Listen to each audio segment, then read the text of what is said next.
is in Tel Aviv, Israel. It's Louis Live.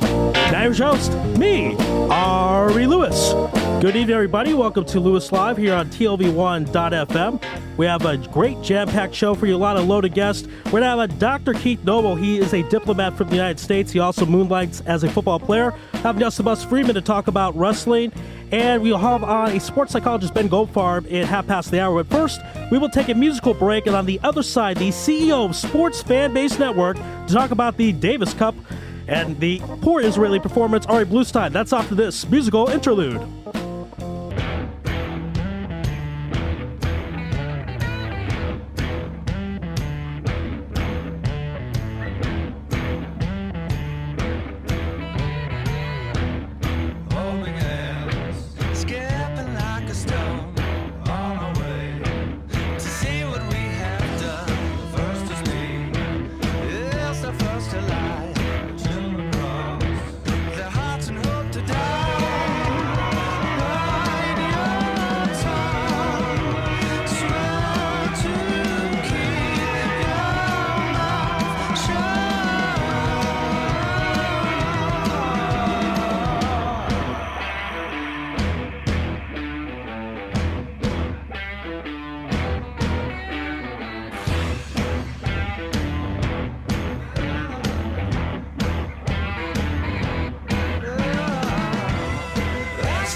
Back here on Louis Live on TLV1. It's our proud pleasure to introduce our first guest. He's the CEO of Sports Fan Base Network in Philadelphia from the United States. Please welcome Ari Bluestein. Ari, how you doing out there? I'm good. How are you, Ari? Doing fantastic. We're both doing great. We're doing a lot better than the Israel tennis team that really struggled in the Davis Cup. Bad couple of weeks for Israeli sports. Basketball does not do well in the Euro Championships. Soccer, obviously, is a whole other story. Here we have the tennis situation. Israel loses to France in the World Cup qualifier. They go on to the playoffs against Belgium, and they're able to keep world eligibility. So talk about the future of Israel tennis that will occur in 2014. Well, the way the Davis Cup works, you lose in the playoff round in the world group, then you get demoted down to the Group 1 level, which is level 2, and you go to your respective continent, which in Israel's case is the Europe and Africa division. So Israel gets knocked down for 2014 to that level. And this was the first time that Israel was able to get to the world group in 3 years. Israel was in world group for 3 years up until 2011. And then in 2011, 2012 remained in Group 1 of the Europe and Africa grouping, and were able to move up to world group this year. And then, unfortunately for Israel, not able to stay in there. Belgium, without a top 100 player, unfortunately still defeated Israel. And it's a shame because Israel would like to stay in that world group, which is the top 16 countries in the world in terms of tennis by the international rankings. And now Israel drops down because of the losses. And it's a shame because it seemed like Israel could get back up to that consistent world group status with the certain players that they had. But unfortunately, Belgium took him down. Let's talk about that. Belgium does not have a top 100 player. Israel does. Dudu Sela is number 85 in the world. He really, really struggled. I want you to talk a bit about that because we see in golf, for example, a Tiger Woods could play great throughout the year, go to the Davis Cup, and then really struggle. Is it the pressure of playing for a country or playing with other people, playing with a team? Why do you think, in your opinion, that Dudu Sela struggled so much? Well, it's all a matter of individual cases and what type of pressure that particular player puts on himself. You look at sports like tennis and golf, it's very similar where it's not a team sport. You're the lone man standing, unless, of course, you're playing doubles in tennis, but still it's only two at that point. So there's a lot of pressure focused on you, especially in a country like Israel that wants to get back to athletic prominence. Obviously, Israel not very well known for a lot of great athletic achievements. So I think that probably put a lot of pressure on himself. And you compare it to Tiger Woods, when he represents his country, maybe he puts a lot more pressure on himself rather than when he's just going out there to win some prize money. But Dudu Sela, unfortunately, couldn't handle the pressure, and maybe he was just having a particular bad day, which obviously that happens in golf and tennis, and really in any sport. So I think it's obvious that Sela was putting a lot of pressure on himself to keep Israel at that world group status, and unfortunately that may have gotten the better of him. Now, I want you to compare this tournament, the Davis Cup, to other tennis tournaments because we had an Israeli, Julia, who was in the U.S. Open a few weeks ago, got to the third round. U.S. Open, Davis Cup, Wimbledon. I mean, kind of give an order, if you will, of how important the Davis Cup is to others, or is it maybe not as important as the media makes it out to be?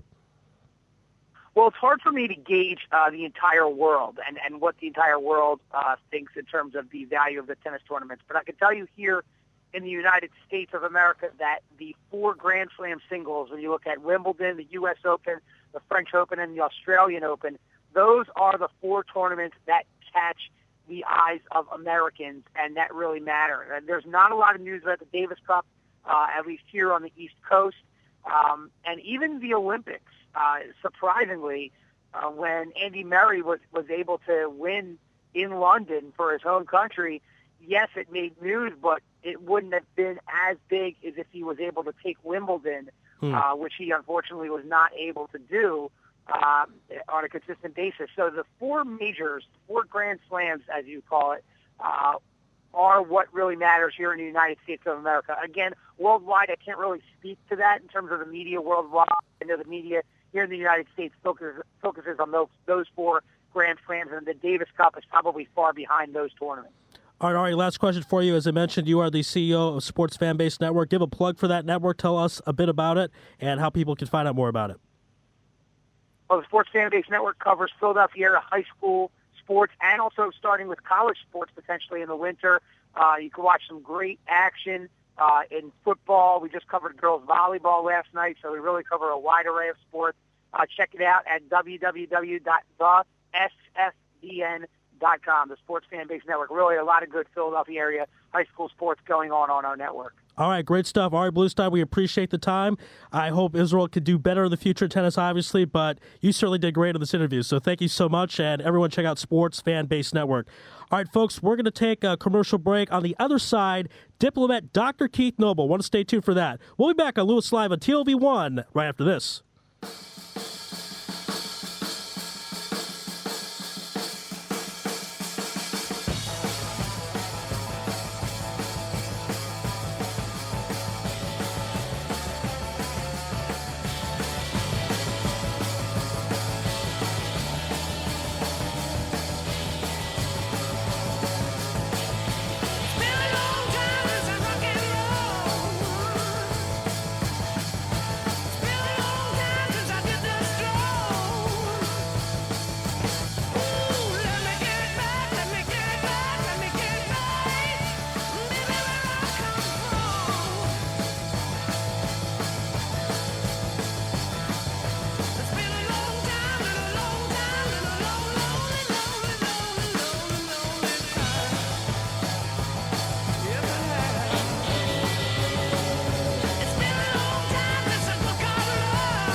Back here at Lewis Live on TLV1.FM after that musical interlude.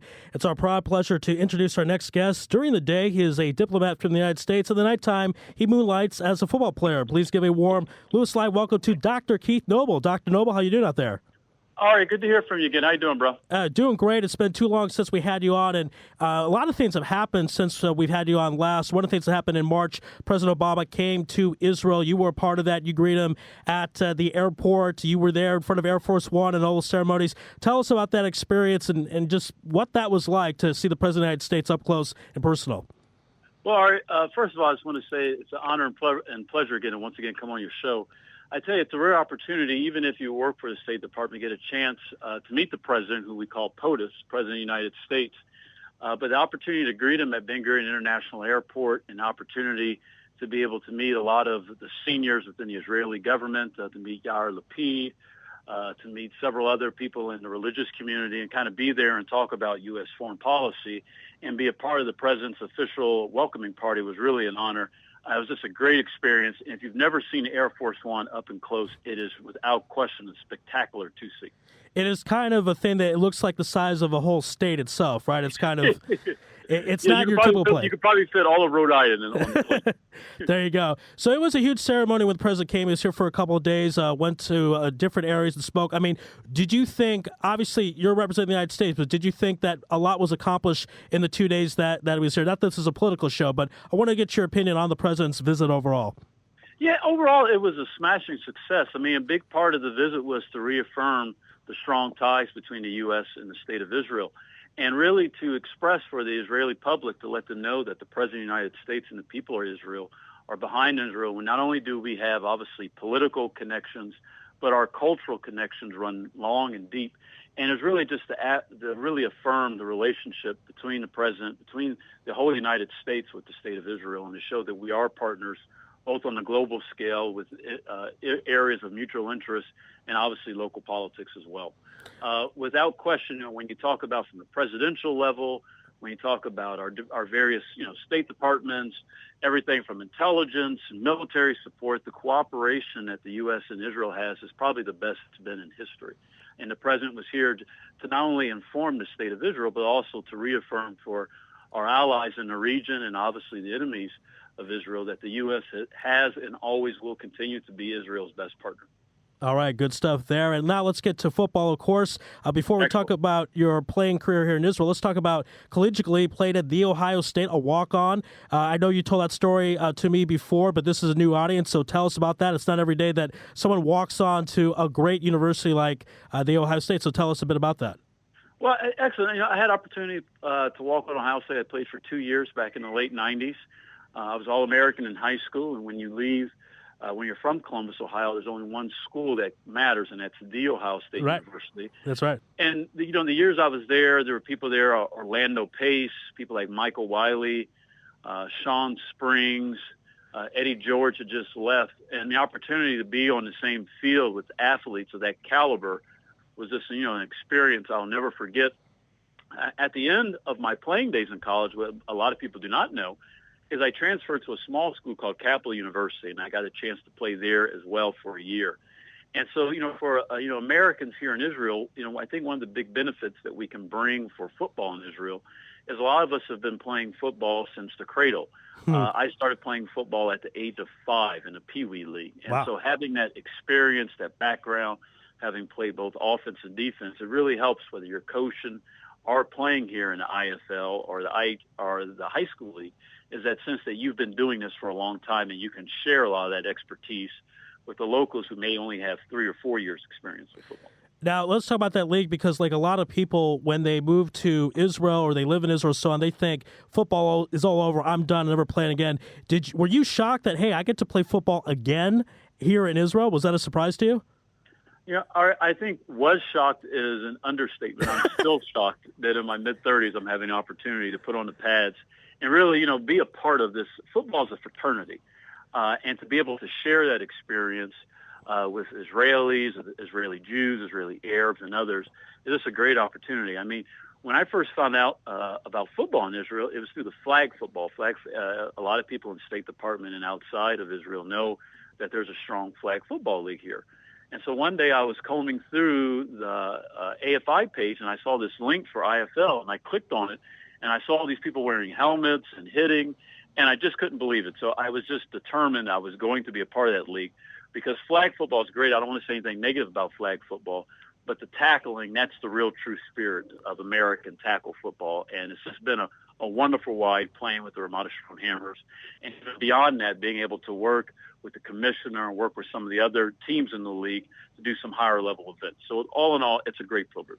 And the title game last year, now your team wasn't involved, but you got to broadcast. I was broadcasting the radio, but you're a good-looking guy. They let you on TV. You got to do it for a TV station. So talk about that experience. Is that the first time you ever broadcast a football game before? Yeah, it was my first time. But, one of the advantages is, football is football. So it's just simply they're talking about the game, calling it as you see it.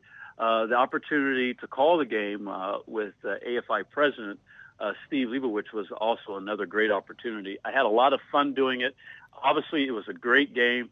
The Rebels put up a good front. The Sabres of last year is probably, arguably, one of the best teams ever to come in IFL. Right. And so, all in all, it was a great game. There was a lot of action. Obviously, there was a lot of emotions there at the end. But it was really great to kind of have that personal experience, having played both of those teams. And the game, at least from the organization I was working with, was broadcast on JLTV, almost 40 million households in America. It was just a great opportunity. And I believe that broadcast was the second highest rated broadcast that JLTV had for the month of March. And so I believe that's really going to be a foundation to which hopefully the league can be able to expand viewership, expand TV deals moving forward this year and beyond. All right, now we spoke a lot of positive stuff, Dr. Noble. I got to ask at least a negative question. Let's talk about the playoffs last year. Go ahead. Guys had a great regular season, only 2 losses in the playoffs. You guys lose on a Hail Mary to the Kings. So don't remind me. I'm sorry, it's my job. I love you. I hate to do this. But what happened there exactly? Was it a lucky play, a smart play? Describe the play at the end and the game in general. All right, well, first of all, I don't want to take nothing away from the Jerusalem Kings. They had an amazing season. It was up and down for them. We met them in the playoffs, and unfortunately that game was not on TV, but it literally came down to a last-minute Hail Mary pass. In fact, the quarterback had broken out of the tackle. We almost had him sacked by our all-IFL defensive tackle, Lior Goldberg.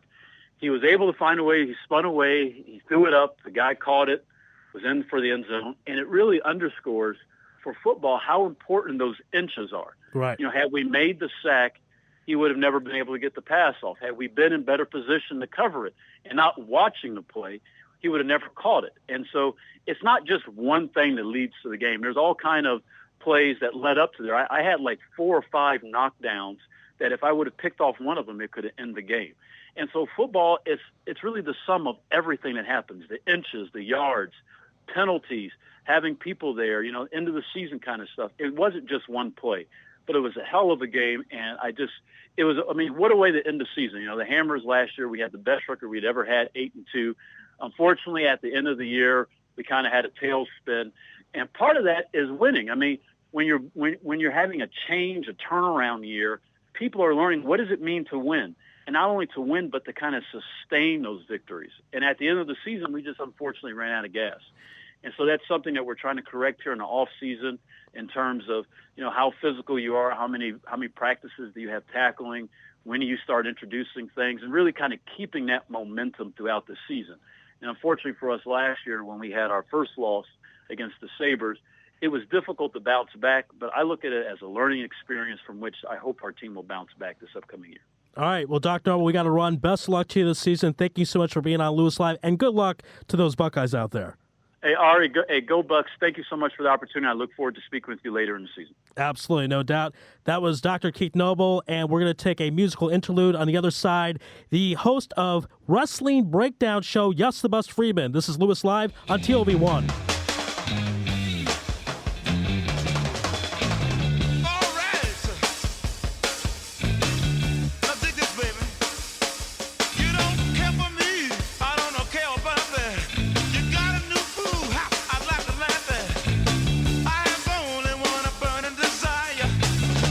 Stand next to your fire.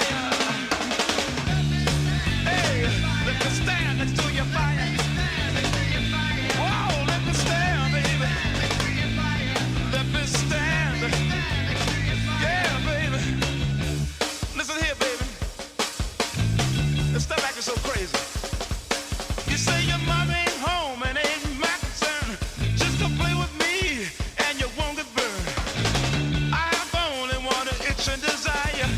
Let me stand next to your fire.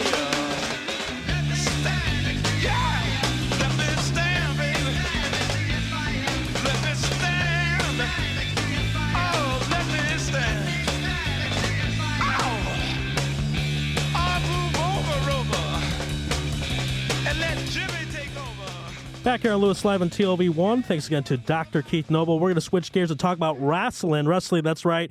I told you folks that I'm going to cover every single sport going on in the Holy Land, and Proof Positive is with our next guest. He's the host of the Wrestling Breakdown Show, which discusses wrestling, obviously not just in Israel, but the United States as well. Please welcome Yes the Bus Friedman. Yes the Bus, how you doing out there?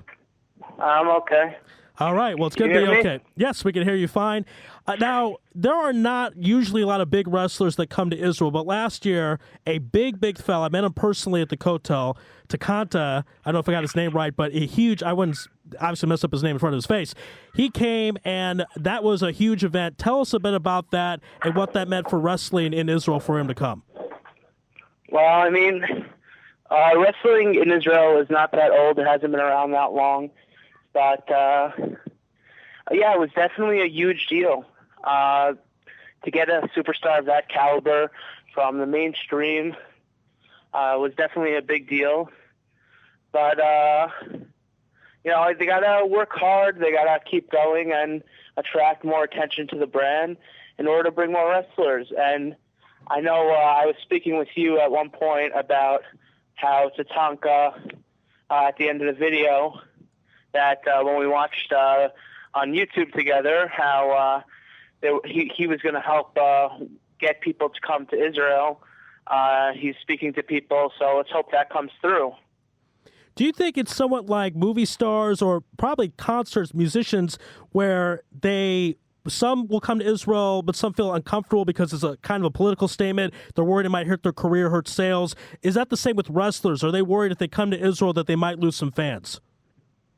I mean, I doubt it. I just think that the main problem with wrestlers is a lot of them are under contract, and the result is that whether they're under like a regular roster contract or a Legends contract, which is something very popular in American wrestling, in order to keep them signed, they only have permission from the companies to wrestle in certain territories and certain external companies.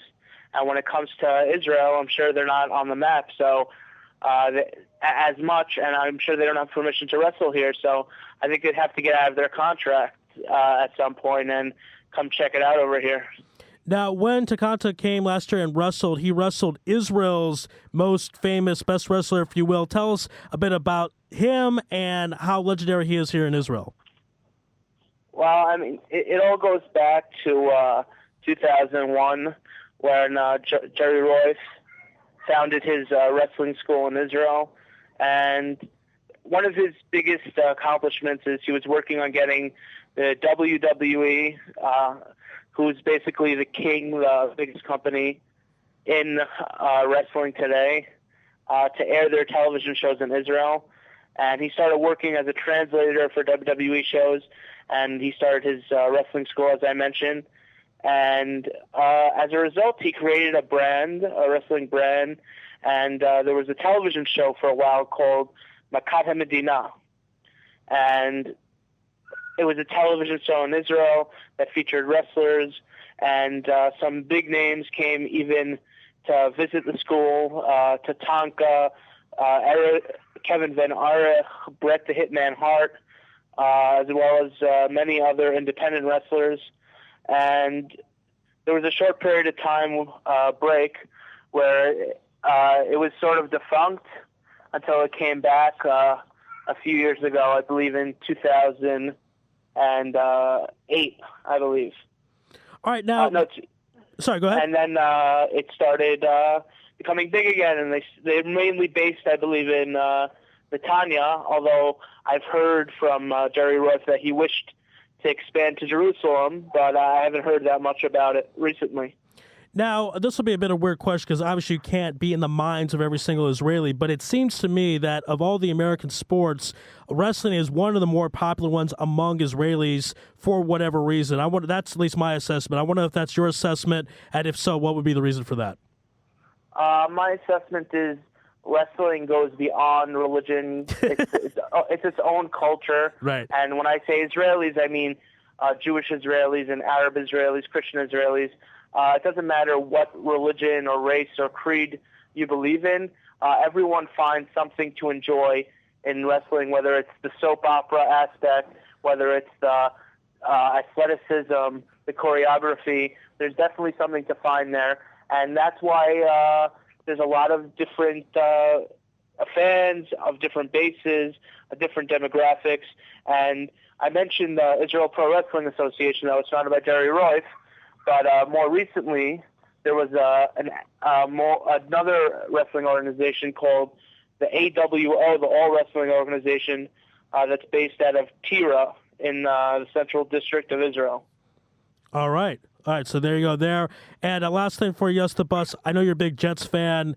Geno Smith, you're comfortable with him. Obviously, you don't have a choice. But what record are you predicting for the Jets this year? Well, of course, I'm predicting them to win 11 games to go to the playoffs.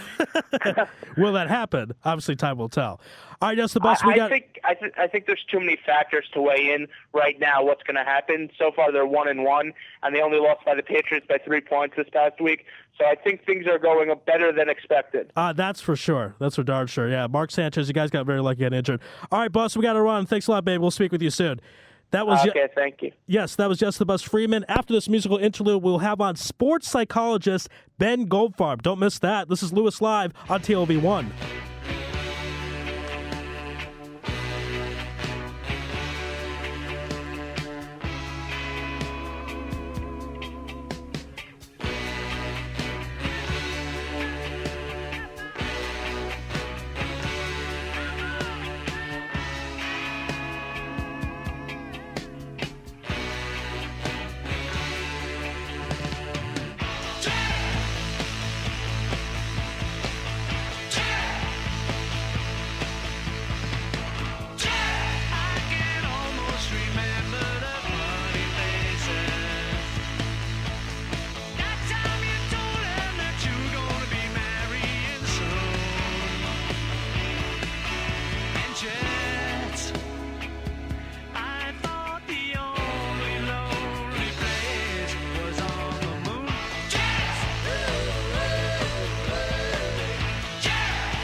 Jets.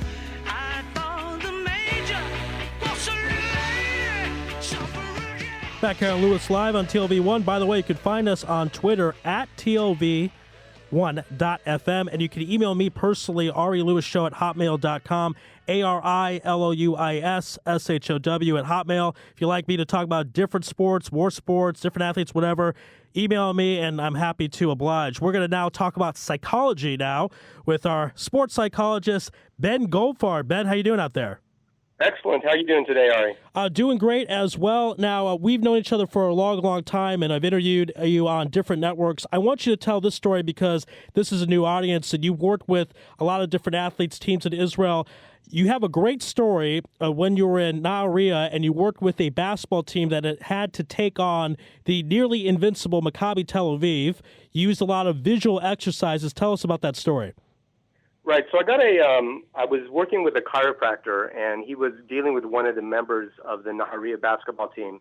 And he asked me if I can do motivation. I said, absolutely. And the fun part was that I could do this all in English because many members of the team didn't speak a word of Hebrew. So I went in there, and they were against the invincible Maccabi Tel Aviv. And I basically told them that they can shrink down the size of these people, shrink down the logo. You guys are taller than them. You guys can win. I had them jumping up and down. It was absolutely phenomenal. And I'll tell you, Ari, that first half, they were basically like kangaroos on some kind of steroids. It was a phenomenal game. So, and my recollection of the story is at first they were kind of a little apprehensive to jumping up and down because you said, hey guys, I want you to pretend like you just beat them. And they're like, yeah. And then you said, come on, like, yeah. And they're like, no. And you said, really do it. And they jumped up and down. And they basically had a party. So you saw a bunch of grown men partying like they won. Was that correct?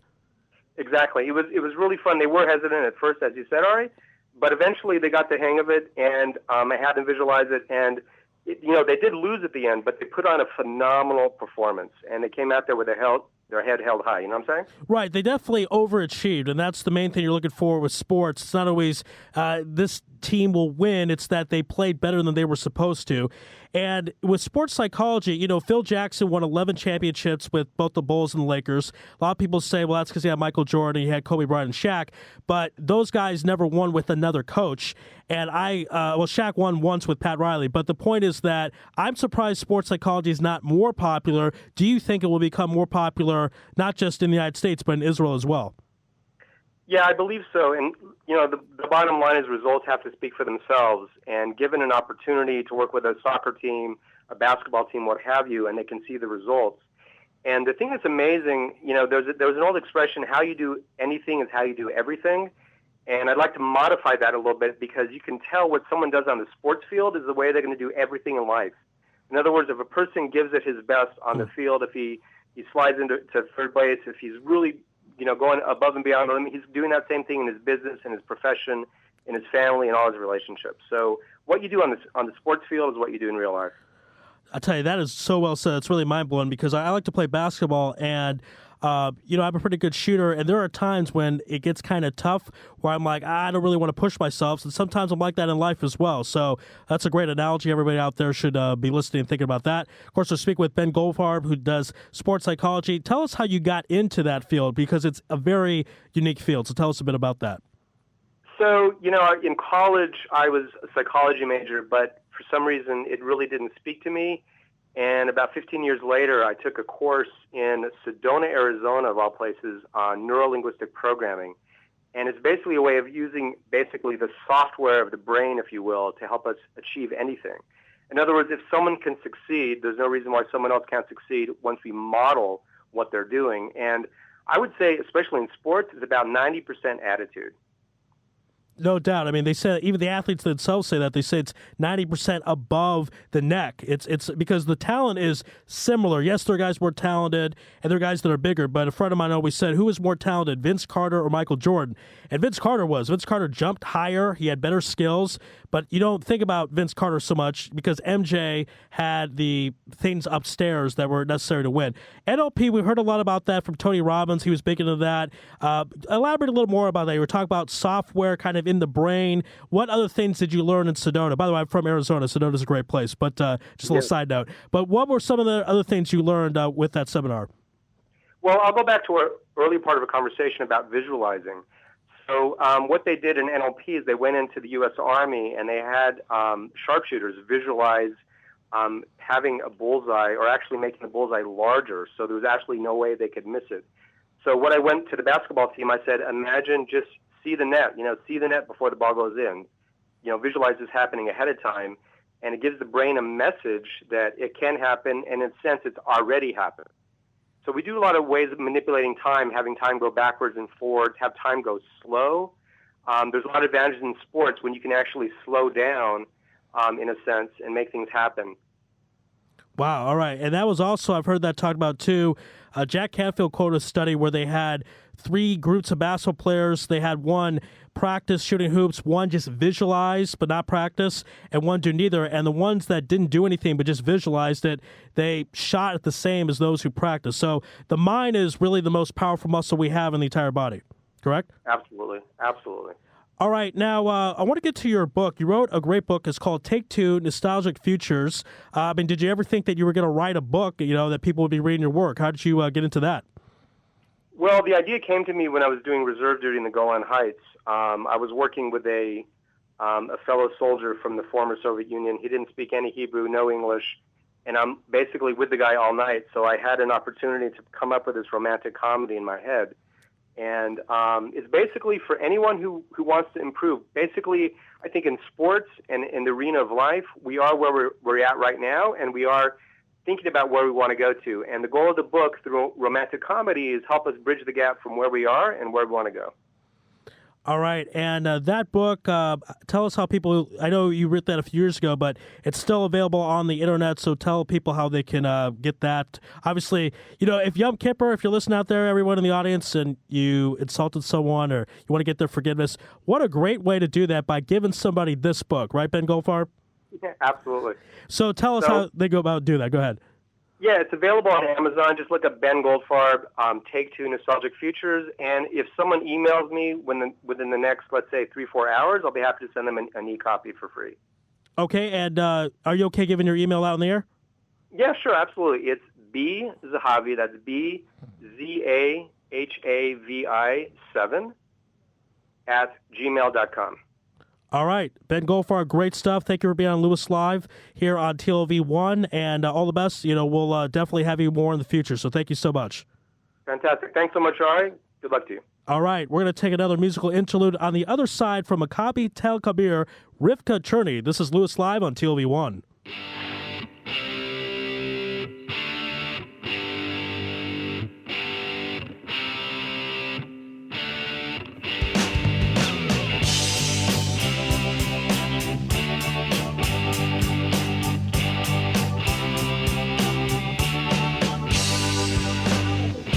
בבניין ממול יש אכן של דעתי הוא לא ישן לפי מה שראיתי צל השכן על בטוח שהוא לא ישן כל היום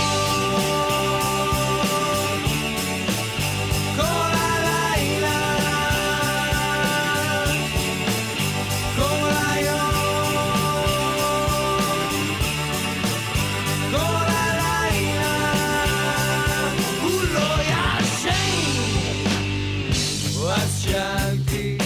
השכן תגיד לי למה אתה לא ישן הוא אמר לי אני רק השכן של השכן של השכן שלא ישן כל היום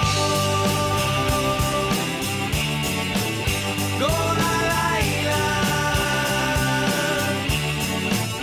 כל היום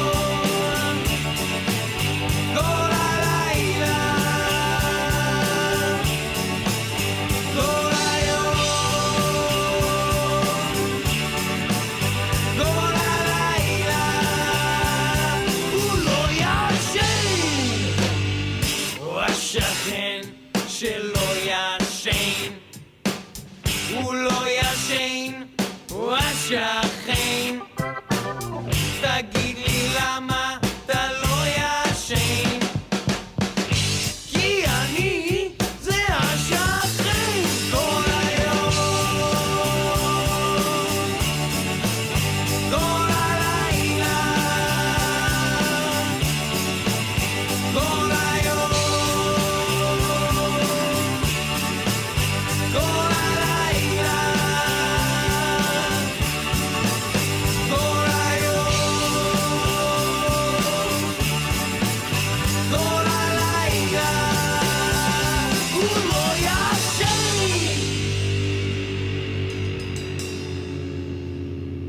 Back here on Lewis Live on TLV1.FM. Once again, if you want to find us on Twitter, you can do so at TLV1.FM.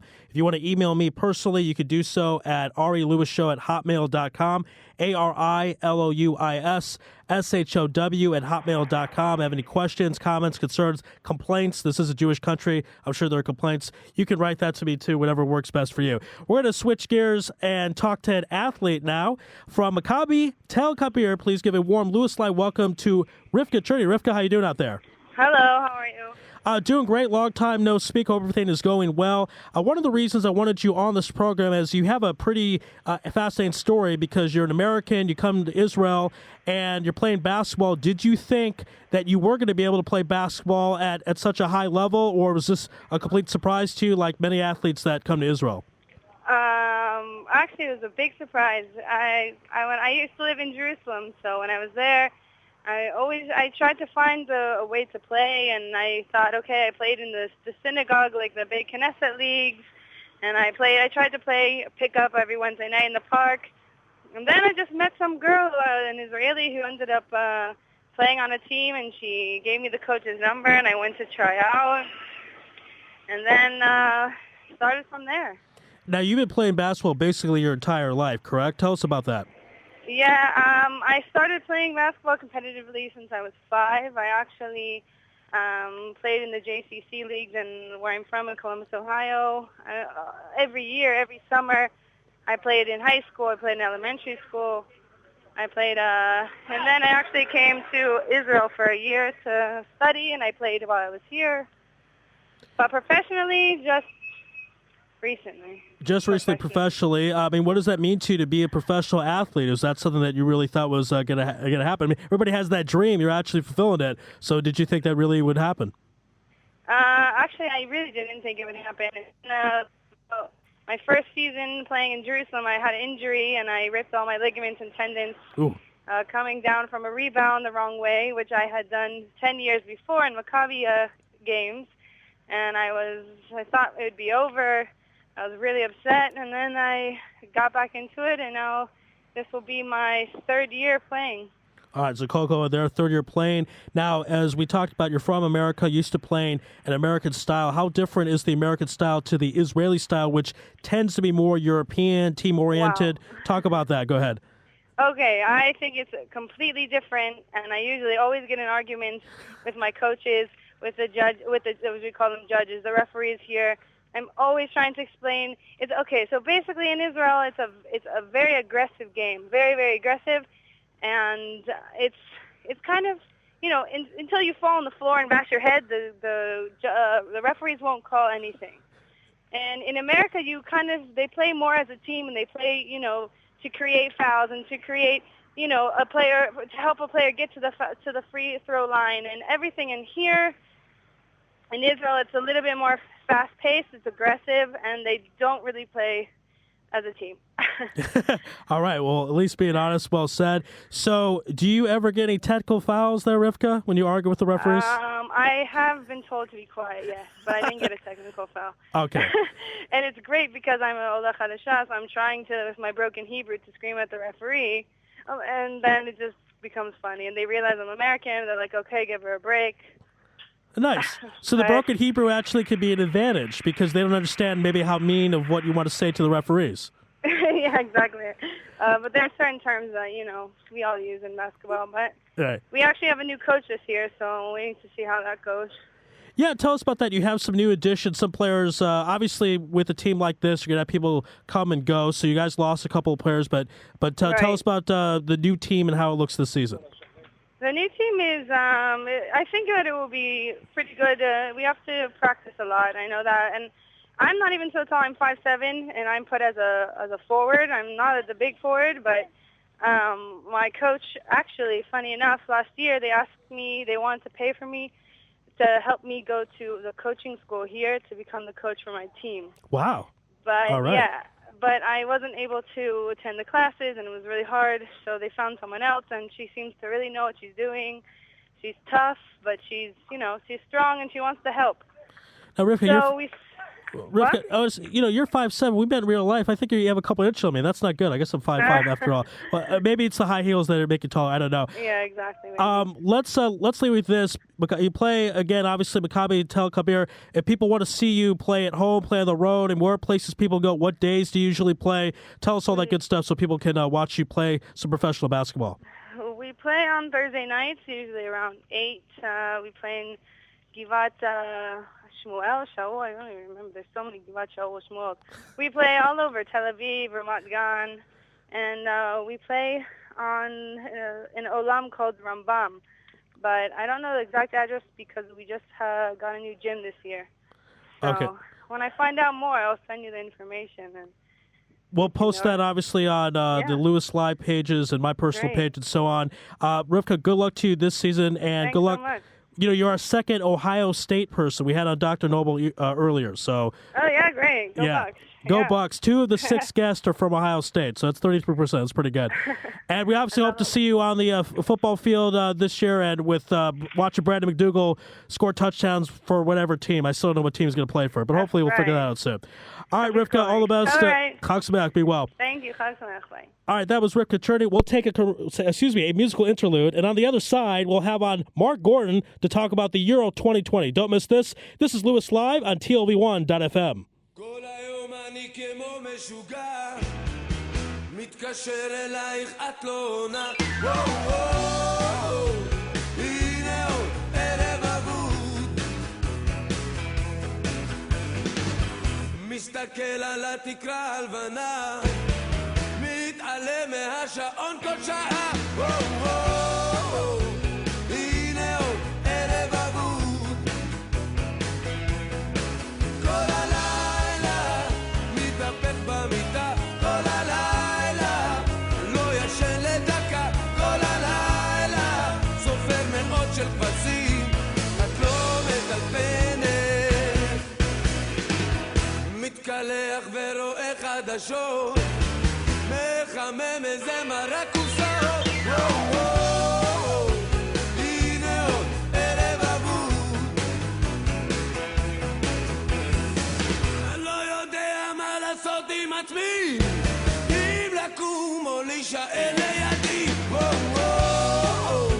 הנה עוד ערב אבוד כל הלילה מתהפך במיטה כל הלילה All right, folks, this is Lewis Live on TLV1. We're going to play a very special guest. We're going to play a special song for a special guest coming up. Listen to this song. Mark Gordon's on the other side.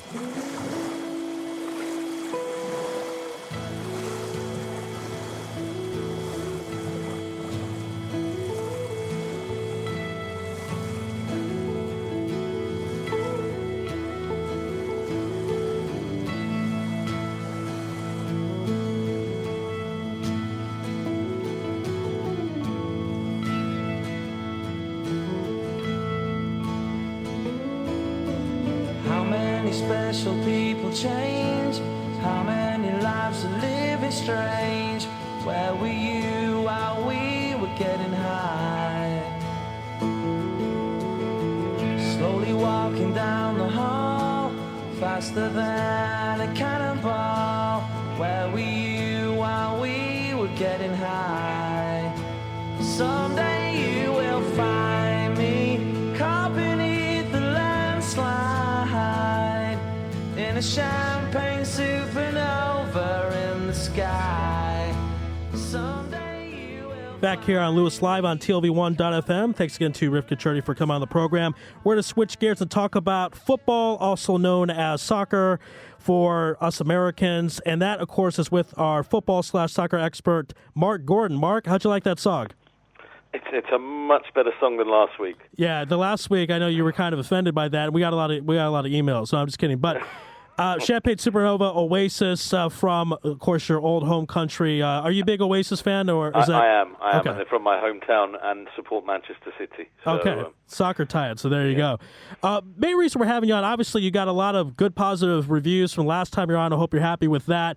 And we were talking a lot of negativity about the world of Israel soccer with no Israelis in the Premier League and the national team being a bit of a disaster and the Young 21 team having problems.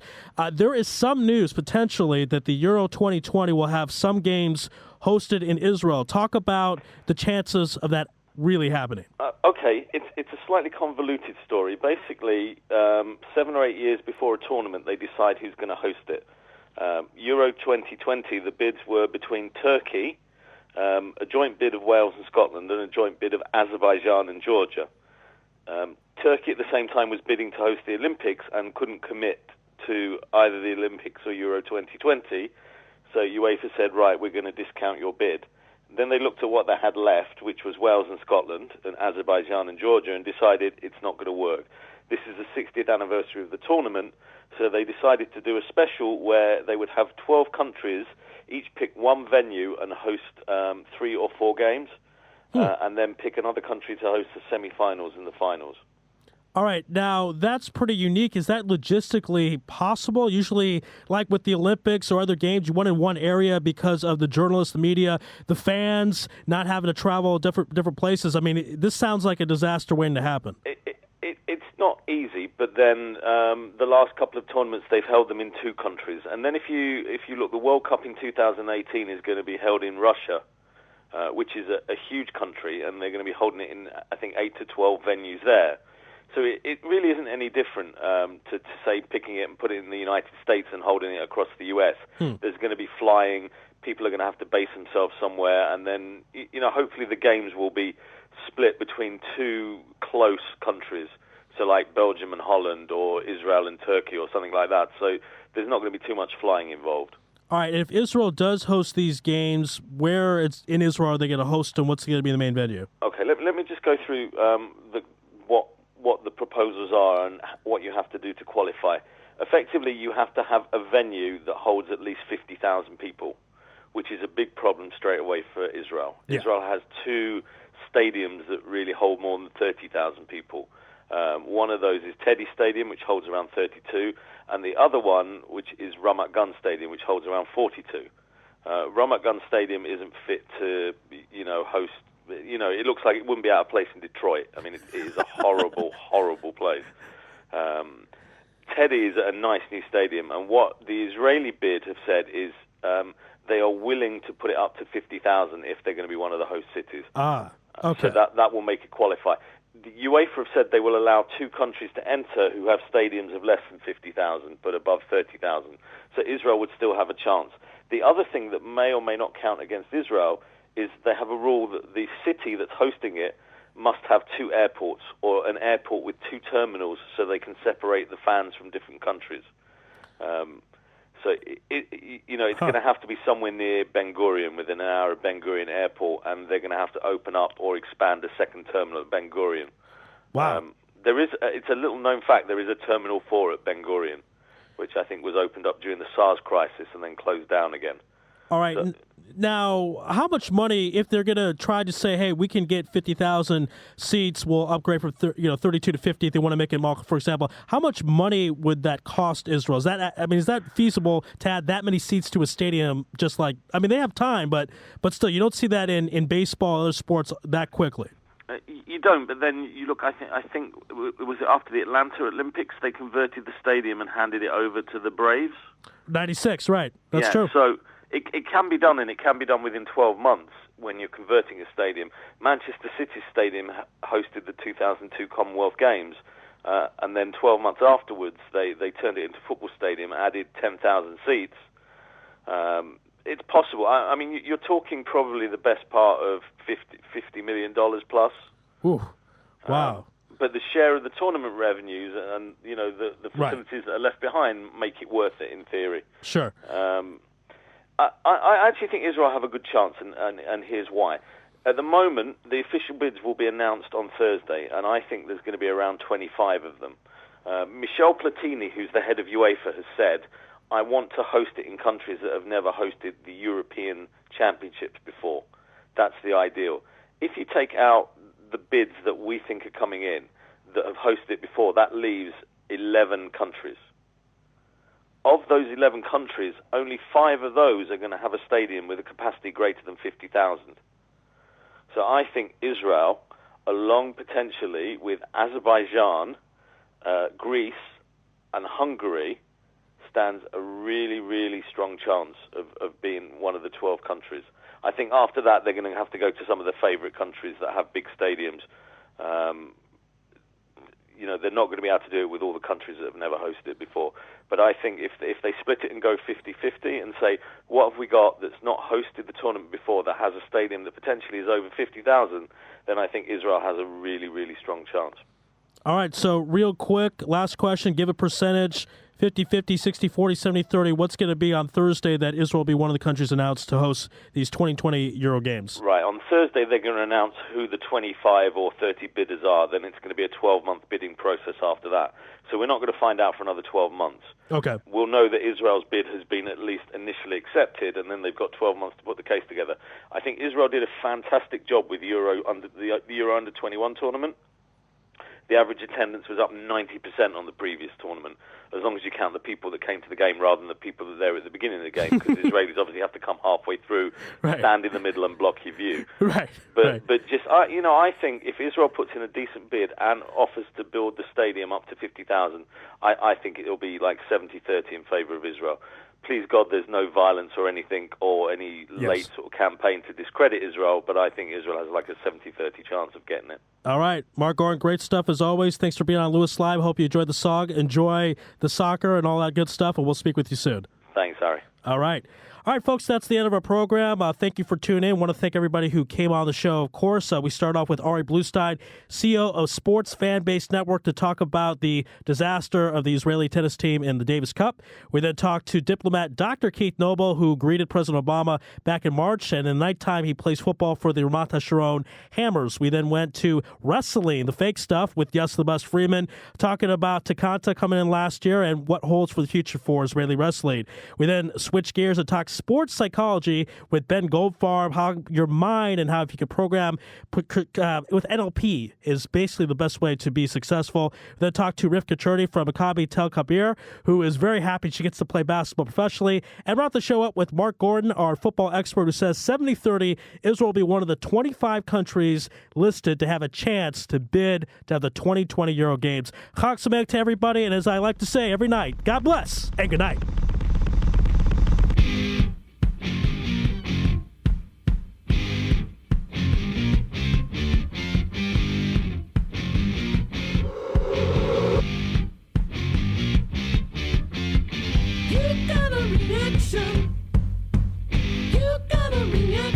Didn't you? You took a one orchid. You took a one orchid and turned it blue. Something better than nothing. Something better than nothing is giving up. You need to do something. Try to keep the truth from showing up. How dare you? How are you now anyway? How dare you?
Get behind me.